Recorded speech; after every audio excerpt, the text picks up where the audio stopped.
Hi, and welcome. You're listening to the X22 Report. My name is Dave, and this is episode 1178, and today's date is January 15th, 2017, and the title of the episode is Authorities Just Found Something in D.C. Days Before the Inauguration. Let's get right into the economic collapse news. Now, the retail industry has been hit really hard this holiday season, and from last holiday season, we see that everything is just accelerating at this point. We're seeing a lot of stores closing. We see a lot of people laying off. We see that the Limited, we know they're closing their stores. Macy's closing their stores, laying off people.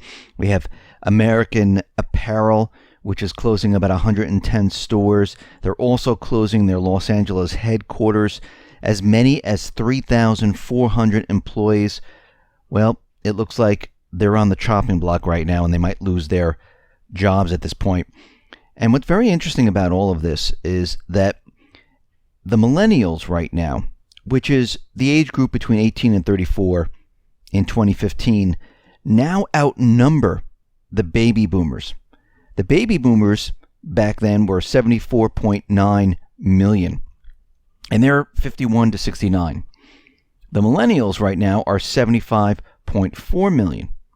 Now, what's interesting about all of this is that there's many problems within this group.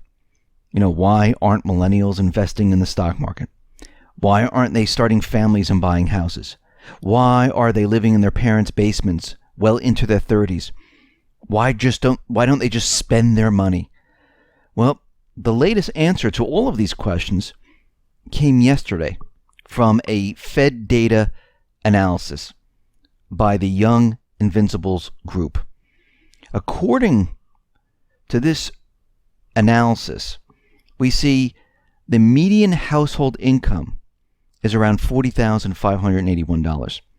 Now, despite being better educated, millennials now earn 20% less than boomers did at the same stage of life in 1989, who earned $50,910 some 25 years ago.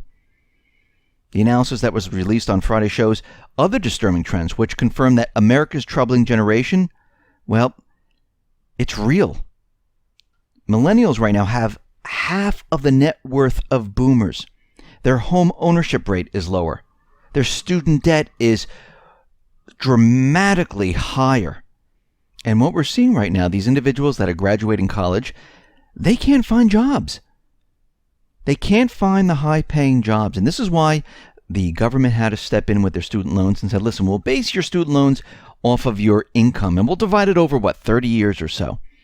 This is why many of them are living with their parents.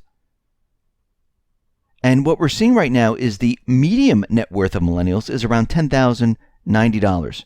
56% less than it was for boomers. So when people talk about, oh, the economy's doing better, everything's fantastic, it really isn't.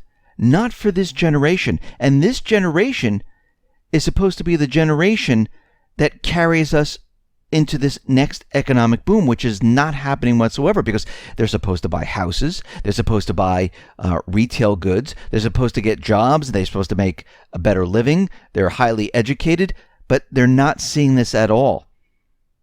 Actually, the opposite is happening right now. That is what we are seeing. Now, out in Davos, Switzerland, we understand the globalists are all meeting there. And the Trump team right now is saying they are not going to attend Davos. And the reason why they are saying this, and the reason they're giving, is that the President-elect Donald Trump said it would betray his populist-fueled movement to have a presence at the high-powered annual gathering in the Swiss Alps. But China, they are out there and they are pushing the globalist agenda.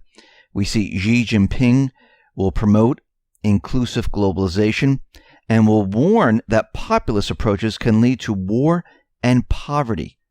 So we can see that there is a complete setup where most likely, and I know people talking about the SDR and everything like this, but it seems at this point that China still might become the global currency of the world. Because think about what has happened. They moved everything from west to east. They duplicated everything from west to east. They have a duplicate payment system. They have duplicate exchanges. They are now included in the SDR, and it looks like they're building up to become the world reserve currency. But we'll have to see how this all plays out. Now, there was a petition out there where they were saying they want Snowden pardoned, and it reached 1 million signatures. And it looks like right now they're saying, listen, we hit the 1 million signatures. Now it's time for Obama to go ahead and pardon Snowden. Will he do it? Well, we'll have to wait and see. He's got about 5 days left in office, and we'll see if he actually does it. Personally, I don't think he will. I believe he thinks he's a traitor. He exposed what the spying apparatus was really doing, violating everyone's rights, but we'll have to wait and see what he does. Now, the Clinton Foundation, well, they're shutting down their Clinton Global Initiative. They're laying off 22 employees.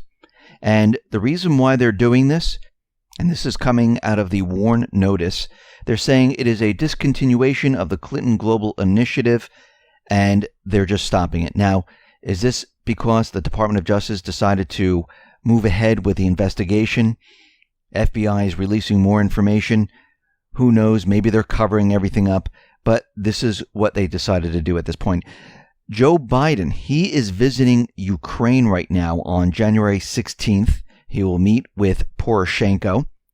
And we do have to remember that the U.S. paid about $5 billion to have a coup d'etat to remove the elected president, put in a puppet president into the country, take over their natural resources, obtain a strategic location, but it didn't go as planned. They were hoping to get Crimea. They were hoping to get a port on the Black Sea.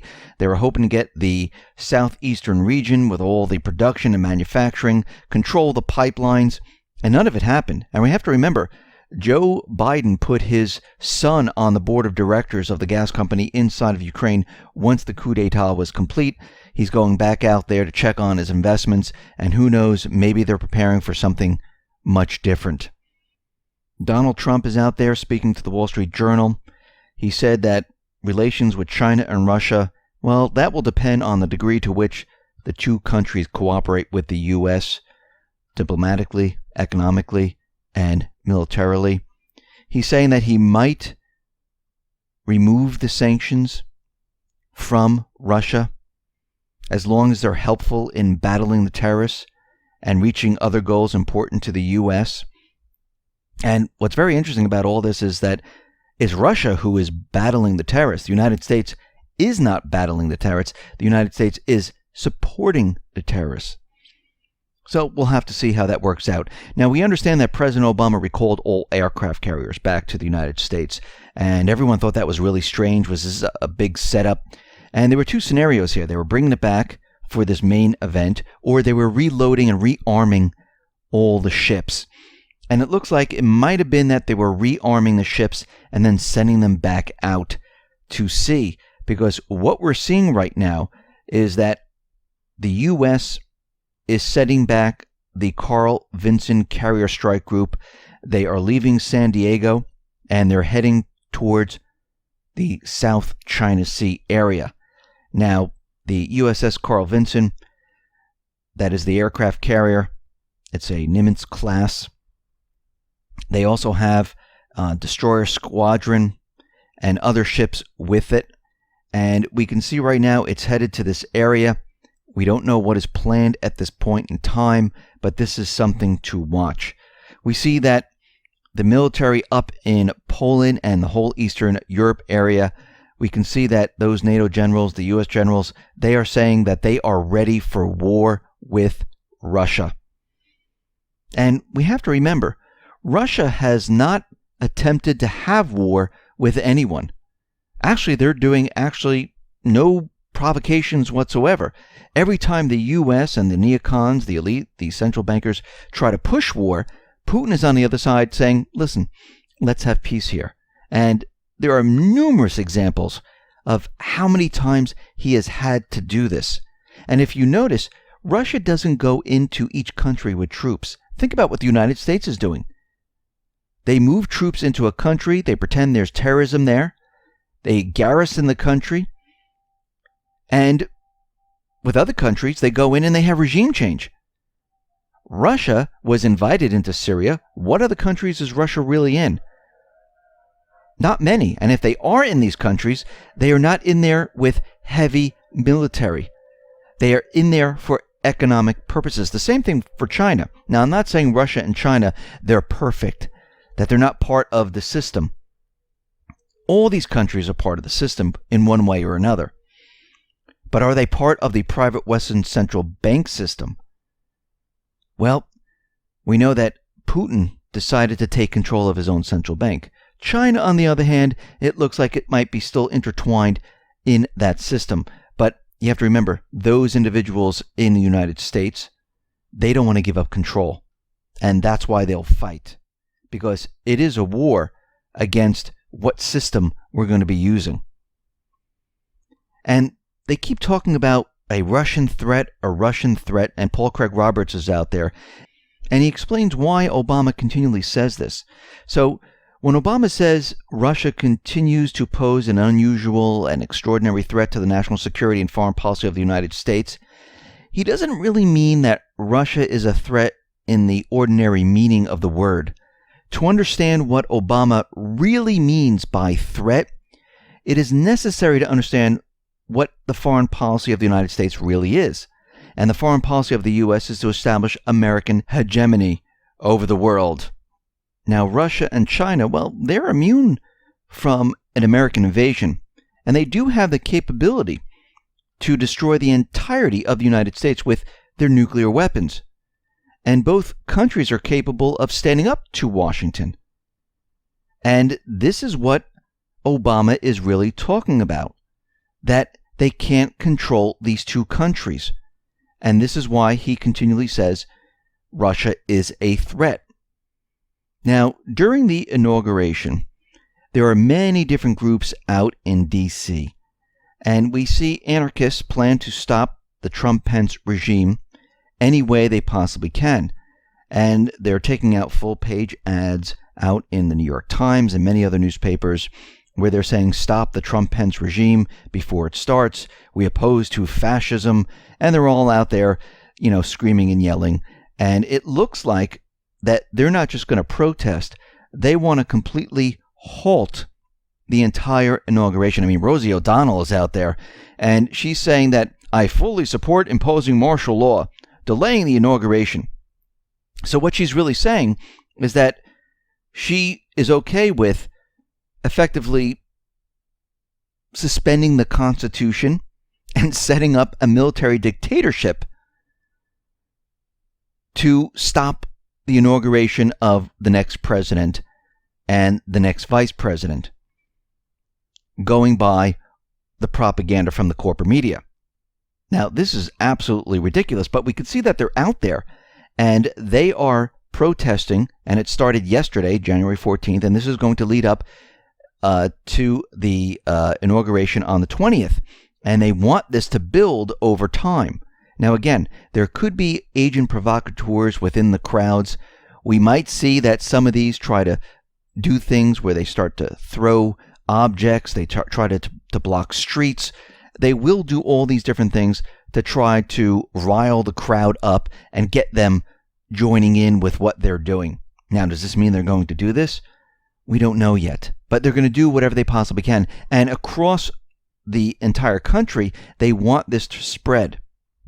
Now, just days before the inauguration, the Washington, D.C. police, they found a cache of weapons in the Capitol just days before Trump is going to be inaugurated. Now, there was a violin case which contained 2 guns, and the police started to look further into this, and they uncovered more guns and ammunition nearby. Now, the discovery of these weapons comes just days after Russian intelligence officials warned of a plot by the U.S. deep state to assassinate the president-elect. And the U.S. Park Police in D.C., they're investigating the 2 areas where the weapons are found, and they're looking at another area.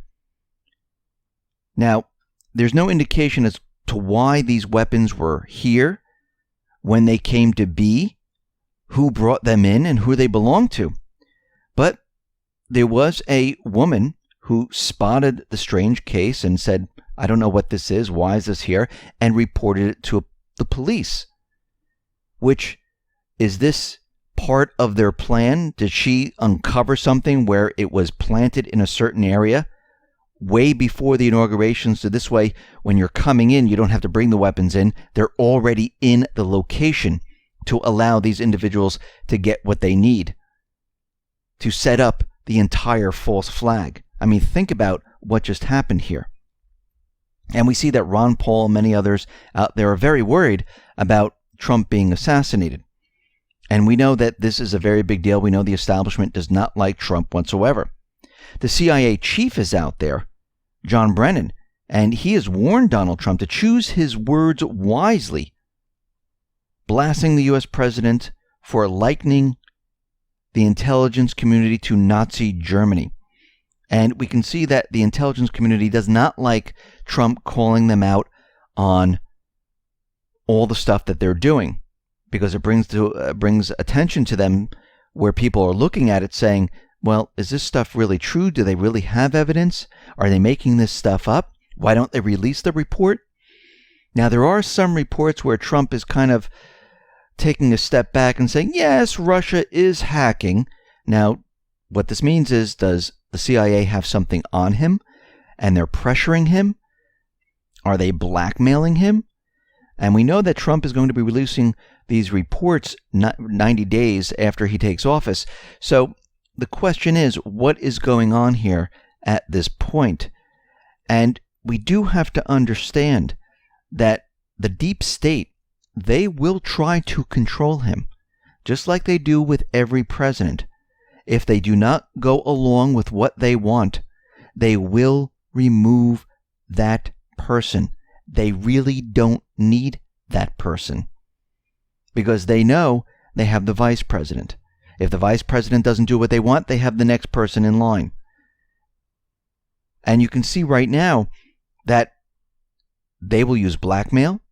They will do whatever they possibly have to do to keep control of the situation. Listen, everyone, thanks a lot for listening. Be well, be safe, and especially be prepared. Thanks a lot.